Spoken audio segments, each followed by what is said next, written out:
As the IDF proceeds with phase 2 of its war in Gaza, Hamas releases a video of hostages pleading for a prisoner exchange. Meanwhile, pro-Hamas protests around the world turn violent in some cases and more anti-Semitic. Joining us to provide some insights is the former Israeli ambassador to the UN, Israel Knesset member Danny Danon. Ambassador Danon, what do you make of this latest hostage video released by Hamas? Well, we know that Hamas will use psychological warfare against us. And unfortunately, they have more than 230 hostages, including 30 babies. So we expect to see more footage. You know, they have no boundaries. We are determined to release the hostages. And a few hours ago, we actually published that one of them was rescued by the IDF. It was very emotional for us to see her coming home to her family. And we pray that, we'll be able to release all the hostages and bring them back home. Well, that's a very difficult task, we know. And we don't see the full-scale ground war invasion of Gaza that everyone expected. It seems like a slow counterpunch that's going on here. And Prime Minister Netanyahu says it's systematic progress. So what's the IDF strategy at this point? So at the end of the day, we have no choice. We have to defeat Hamas. We cannot leave them intact in Gaza. So the question how we do that, our goal is to minimize the casualties to our troops and to the civilians in Gaza. Hamas's goals are exactly the opposite. They want to see more casualties to our forces and to the Palestinians in Gaza.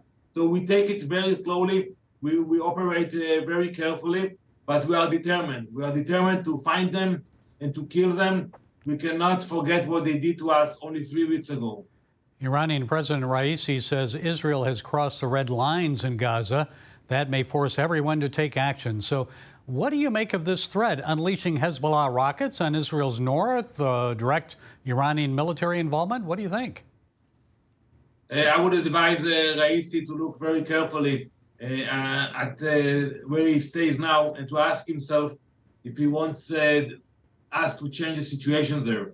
We are not playing around. We have no intention to start another cycle with Hezbollah or with Iran. But if they will actually test our resilience, they will meet the might of the IDF. We can reach every capital in the Middle East, and Hezbollah, they will destroy Lebanon if they will start a war with Israel. And it isn't only Iran. Turkey President Erdogan says Israel is a pawn of the Western powers. It would last only 3 days without Western support.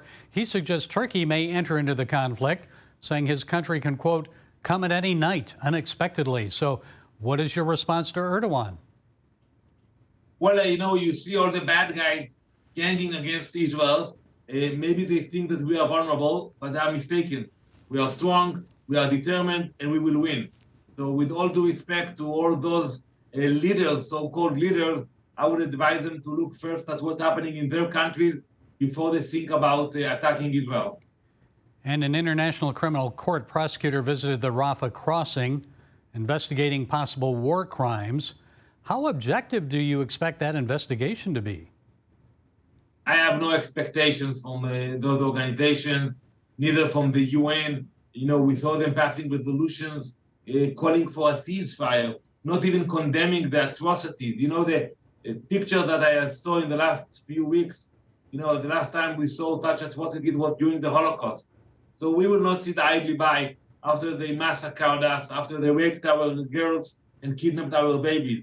We will defend ourselves. The days when Jews were massacred and nobody was there to defend themselves are over.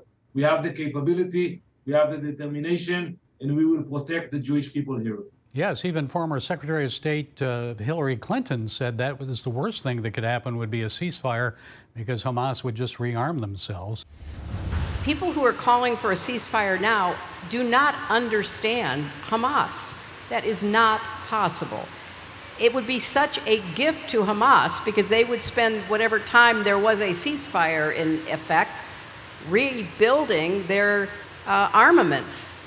Creating stronger positions to be able to fend off an eventual assault by the Israelis. Ambassador Danon, stay right where you are. Up next, we'll talk about global pro-Hamas protests and anti-Semitism on full display at U.S. college campuses.